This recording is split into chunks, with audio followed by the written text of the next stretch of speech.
சொல்ல சொல்ல கேட்காமல் பிள்ளை விளையாட்டு. ஒரு படத்திற்காகவா இப்படி? பார்ப்பவர்கள் எள்ளி நகையாடுவார்கள் உன் செயலை பார்த்து. வேண்டாம், இக்கோலத்தையும் விட்டு உன் கோபத்தையும் விட்டுவிடு. உலகிற்கெல்லாம் படியளிக்கிறார் உன் தந்தை. அவருக்கு மகனாக பிறந்த நீ இப்படி தனிமையில் நிற்கலாமா? அதை காண என் மனம் சகிக்குமா? ஆகவே என்னுடன் திரும்ப முடியாது. உங்களுடன் வரமாட்டேன். தலைப்பிள்ளைடா செல்ல பிள்ளை, இளைய பிள்ளை எடுப்பார் கைப்பிள்ளை என்று கூறி என்னை அவமானப்படுத்தி விட்டீர்கள். இனி எனக்கென்று தனி நாடு, எனக்கென்று தனி மக்கள் என்று நான் தனியாக நின்று ஆட்சி புரிய போகிறேன். வேலென்றால் என் தந்தையை இங்கு வந்து பார்க்க சொல்லுங்கள் என்னை. வேலவா, உன் தந்தைக்கு இதெல்லாம் ஒரு விளையாட்டு. அவரின் திருவிளையாடலில் இதுவும் ஒன்று. இந்த சாதாரண விஷயத்திற்கு இப்படி கோவப்படுகிறாயே? சதா சர்வ காலமும் அவரையே நினைத்து பூஜிக்கும் பக்தர்களை ஒவ்வொரு சமயம் எப்படி சோதித்திருக்கிறார் என்று தெரியுமா? இப்படியெல்லாம் கடுமையான சோதனைகள் வைப்பதாலும் பக்தர்களோடு விளையாடுவதிலும் அவருக்கு என்ன பலன்? அவர்கள் பலத்தை பறிச்சிட்டு பார்ப்பது பரமனுக்கு வழக்கம். அப்பாவின் சோதனை எல்லாம் பக்தர்களோடு நிறுத்திக் கொள்ளக்கூடாதா? என்னிடமும் காட்ட வேண்டுமா? சரிதான். ஒரு சமயம் உன் தந்தை என்னையே படாத பாடுபடுத்தியிருக்கிறார். அது என்ன? ஒரு சமயம் தச்சனுக்கு நான் மகளாக பிறந்து வளர்ந்து வரும் வேளையில் உன் தந்தை எவருக்கும் தெரியாமல் என்னை திருமணம் செய்து கொண்டார். அன்றைய தினத்திலிருந்தே உன் தந்தையும் தச்சனும் விரோதியாகிவிட்டார்கள். அதன் பிறகு தச்சன் ஒரு யாகத்தை தொடங்கினார். அந்த சமயம்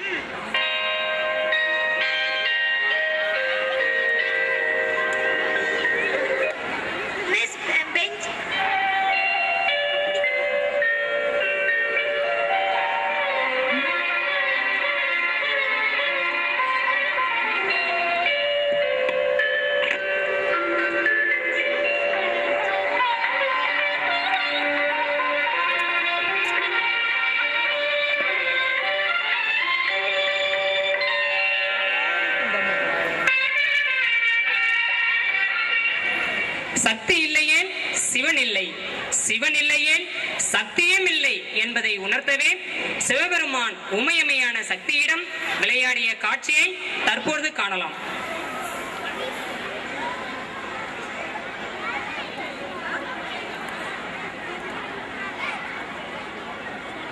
சுவாமி, அடியாள் வேண்டுகோளுக்கு தாங்கள் செவிசாய்க்க வேண்டும்.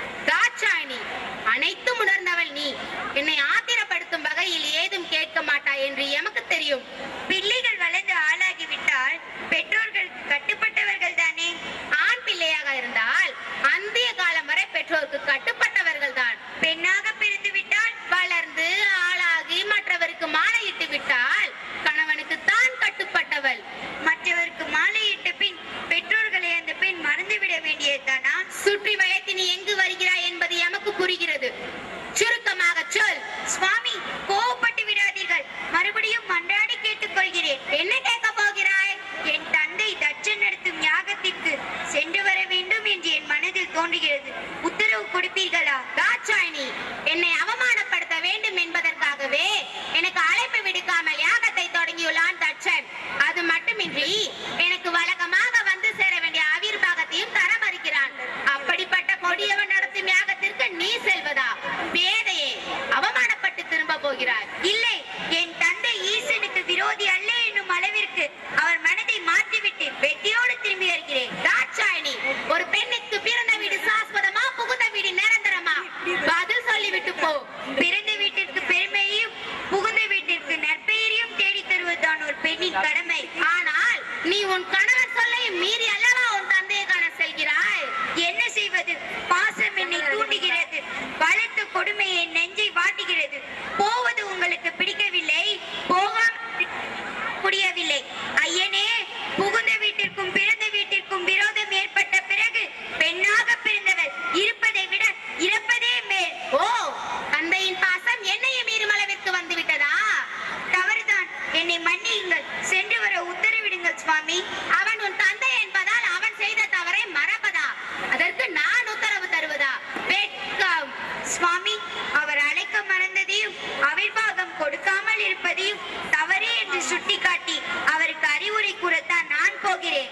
தச்சனுக்கு ஏராளம், அதை விட ஆணவம் ஏராளமோ ஏராளம். அந்த ஆணவத்தை அகற்றி நல்லறிவு புகட்டத்தான் நான் போகிறேன். உன்னால் முடியாது. ஏன் முடியாது? அவன் அழியும் காலம் வந்து விட்டது. அதை தடுத்து நான் நிறுத்துகிறேன். அது நடக்க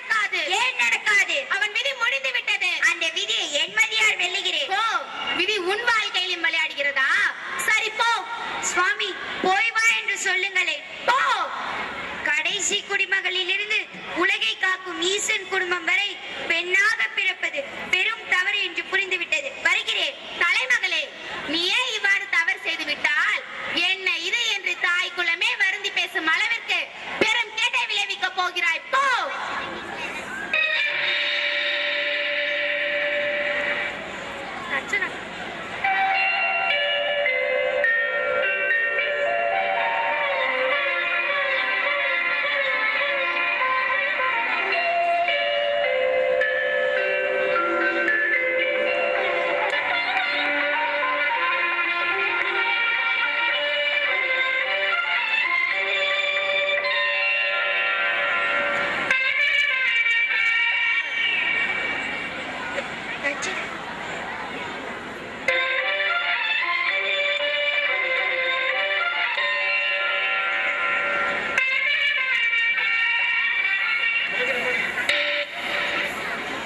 பார்வதியின் தந்தையான தட்சன் தன் மருமகனான சிவபெருமானை அடைக்காமல் ஒரு யாகம் நடத்துகிறார்.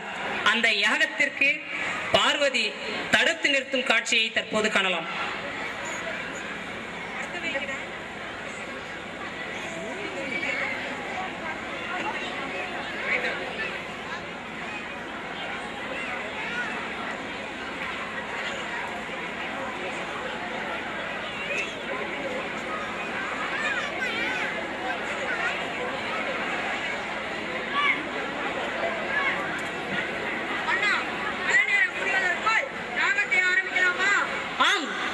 யாகத்தை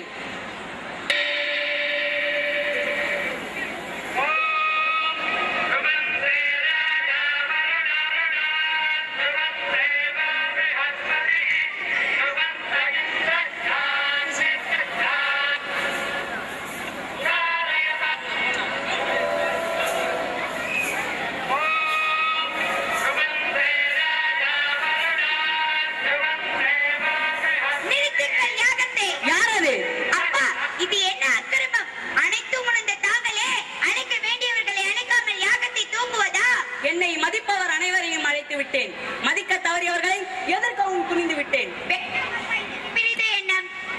எதிர்க்கிறேன் என்று பேசுவதே தவறு, அதிலும் என்னை வைத்துக் கொண்டு பேசுவது மாபெரும் தவறு. சரியோ தவறோ முறையோ ஈசனை அழைக்க மாட்டேன். இந்த உறுதியிலிருந்து எவர் தடுத்தாலும் கேட்க மாட்டேன். அப்பா, ஆத்திரத்தில் அனைவருக்காதீர்கள்.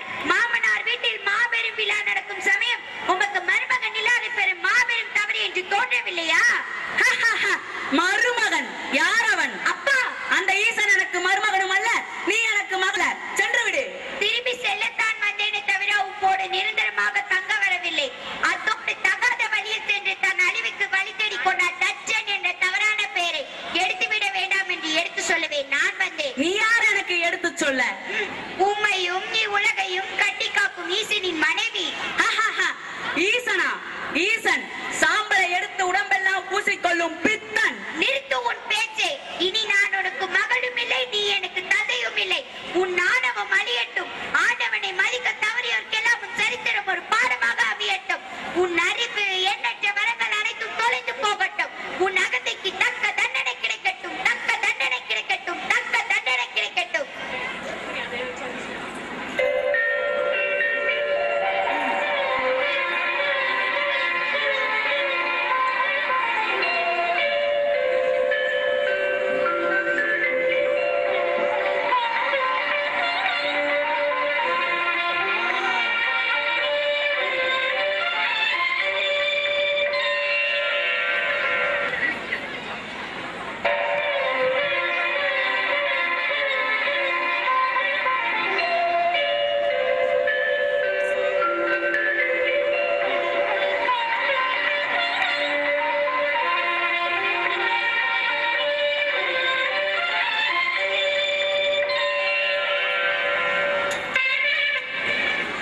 கணவரையும் மீறி யாகத்திற்கு சென்ற பார்வதி அவமானப்பட்டு திரும்பி வருகிறாள்.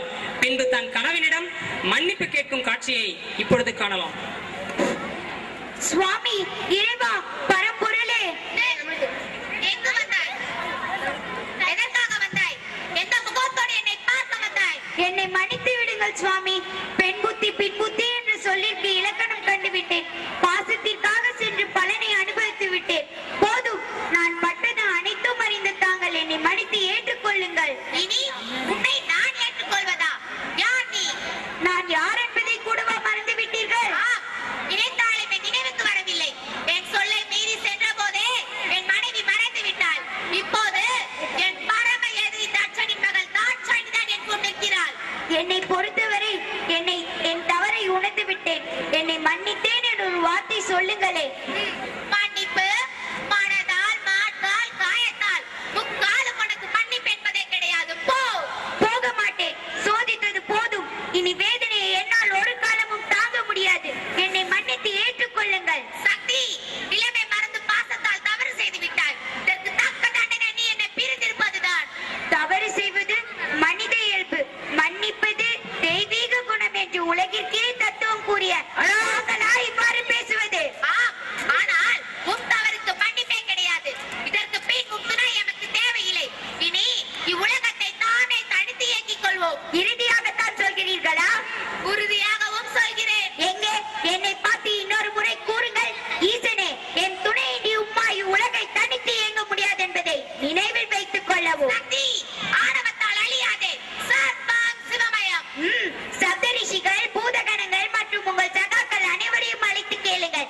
சக்தியிலே சிவனிலே என்று தக்க பதில் கூறுவார்கள். தகாத வார்த்தைகள் பேசாதே.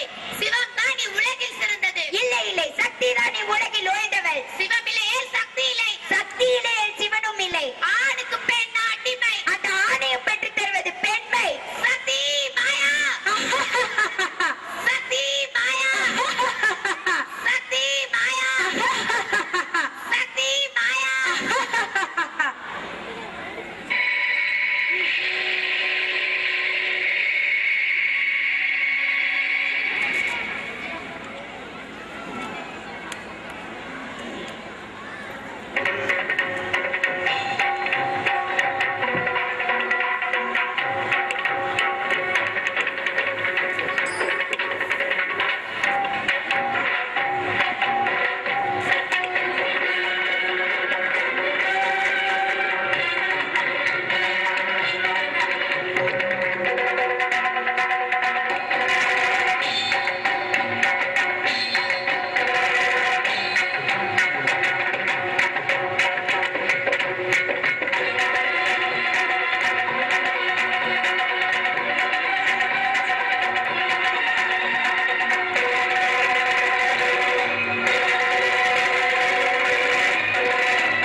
அமைதி பெறும்.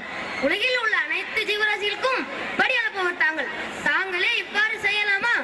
ஈசனின் துணைமையான உமைவளை உயிர்பெற செய்து உலகத்தை காப்பாயாக. சுவாமி, எல்லாம் அறிந்தவர் தாங்கள். இவ்வுலகத்தில் உள்ள அனைவருக்கும் கல்வியை போதிப்பவர் நான். அப்படி அனைவருக்கும் கல்வியை போதித்தாலும் தாங்களுக்கு அறிவுரை கூறி தேவில்லை என்று நினைக்கிறேன். ஆகையினால் சக்தி எழுப்பெறச் செய்து இவ்வுலகத்தை காப்பாயாக.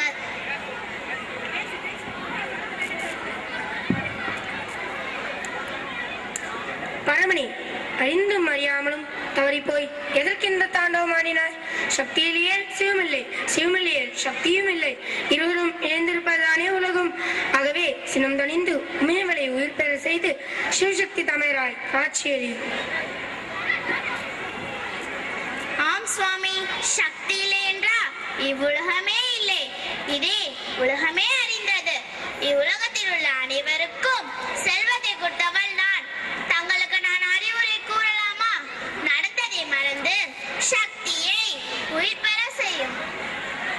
என்னை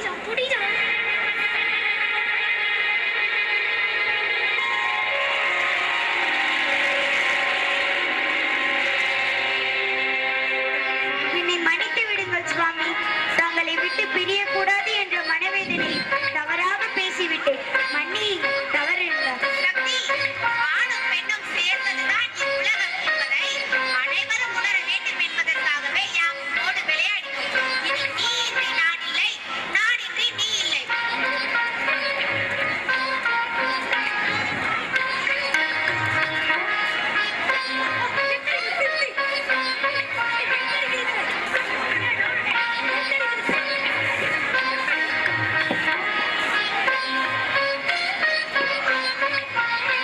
முருகா, இவ்வளவு நடந்ததை கேட்டாயா? அப்படியாக தட்சனின் யாகத்தை அழித்ததும் இல்லாமல் என்னையும் கலங்க செய்து விட்டார் உன் தந்தை. இனிமேலாவது என்னுடன் திரும்புவாயா? தாயே, அறியாத சிலத்தால் தவறாக நடந்து விட்டேன். அதை இப்போது புரிந்து விட்டேன். இதோ ஒரு நொடியில் உன்னுடன் வருகிறேன். வாருங்கள், ஐயனிடம் செல்லலாம்.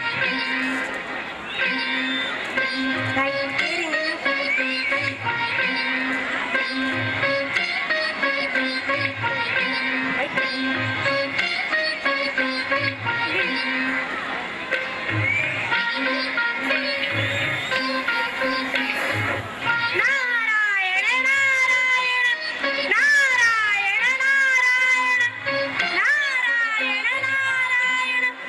நான் இல்லை என்றால் இது போன்ற சம்பவம் நடைபெறுமா? இது